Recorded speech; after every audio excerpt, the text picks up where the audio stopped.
ന്യൂസിലേക്ക് സ്വാഗതം. 102 വർഷത്തെ പാരമ്പര്യമുള്ള കോഴിക്കോട് രൂപതയെ അതിരൂപത പദവിയിലേക്ക് ഉയർത്തി ഫ്രാൻസിസ് പാപ്പയുടെ പ്രഖ്യാപനം. നിലവിലെ രൂപതാധ്യക്ഷൻ ബിഷപ്പ് വർഗീസ് ചക്കാലക്കലിനെ അതിരൂപതയുടെ പ്രഥമ മെത്രാപ്പോലിത്തയായും ഉയർത്തി. കണ്ണൂർ, സുൽത്താൻപേട്ട് രൂപതകൾ ഉൾപ്പെടുന്നതായിരിക്കും കോഴിക്കോട് അതിരൂപത. ഇത് സംബന്ധിച്ച ഔദ്യോഗിക പ്രഖ്യാപനം വത്തിക്കാനിലും രൂപത ആസ്ഥാനത്തും നടന്നു. വടക്കു പടിഞ്ഞാറൻ മ്യാൻമറിലെ ഫലാം പട്ടണത്തിൽ ക്രിസ്തുരാജന്റെ നാമധേയത്തിലുള്ള കത്തോലിക്ക ദേവാലയം വ്യോമാക്രമണത്തിൽ തകർത്തു. സൈന്യം നടത്തിയ ആക്രമണത്തെ തുടർന്ന് വൈദ്യുതിയും ടെലിഫോൺ ലൈനുകളും തടസ്സം നേരിടുന്ന ഹക്ക രൂപത പരിധിയിൽ കഴിഞ്ഞ ദിവസമുണ്ടായ ആക്രമണത്തിൽ ദേവാലയത്തിന്റെ മേൽക്കൂരയും മറ്റും പൂർണ്ണമായി തകർന്നിരുന്നു. പ്രദേശത്തെ ഏകദേശം 1000-ഓളം വരുന്ന കത്തോലിക്ക സമൂഹത്തിന്റെ ആവശ്യങ്ങൾ നിറവേറ്റുന്നതിനായി കഠിനാധ്വാനത്തിന്റെ ഫലമായി നിർമ്മിച്ച ദേവാലയമായിരുന്നു നിമിഷ നേരം കൊണ്ട് സൈന്യം തകർത്തത്.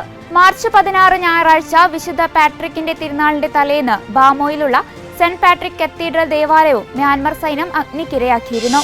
KCYM പുനലൂർ രൂപത സമിതിയുടെ നേതൃത്വത്തിൽ ജൂബിലി വർഷത്തോടനുബന്ധിച്ച് നടന്ന ഉറുകുന്ന് കുരിശുമല തീർത്ഥാടനവും യൂത്ത് ക്രോസ് പ്രയാണവും ഉറുകുന്ന് ഹോളി ക്രോസ് ദേവാലയത്തിൽ നിന്ന് ആരംഭിച്ച് ഉറുകുന്ന് കുരിശുമലയിൽ സമാപിച്ചു.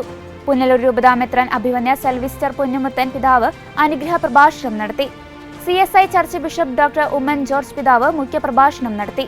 പുനലൂർ രൂപത KCYM director reverend father Bibin Sebastian, Urukunna holy cross ഇടവക വികാരി reverend father Stephen Das, Urukunna ഇടവക അജപാലന സമിതി അംഗങ്ങൾ, KCYM രൂപത സമിതി president Arun Thomas, vice president Christina Emmanuel എന്നിവർ കുരിശുമല തീർത്ഥാടനത്തിന് ക്രമീകരണങ്ങൾ നടത്തി. രൂപത യുവജന സമിതി അംഗങ്ങളായ Shijo John, Jibin, Albin Jose, Siby David എന്നിവർ യൂത്ത് ക്രോസ് പ്രയാണത്തിന് നേതൃത്വം നൽകി. കോഴിക്കോട് രൂപത ഹോളി സ്പിരിറ്റ് മിനിസ്ട്രി നയിച്ച ദിവ്യകാരുണ്യ വചന ധ്യാനത്തിന് സമാപനമായി. മുണ്ടക്കയം സെന്റ് മേരീസ് ദേവാലയത്തിൽ വെച്ചായിരുന്നു യൂക്കാരിസ്റ്റിക് ബൈബിൾ കൺവെൻഷൻ നടന്നത്.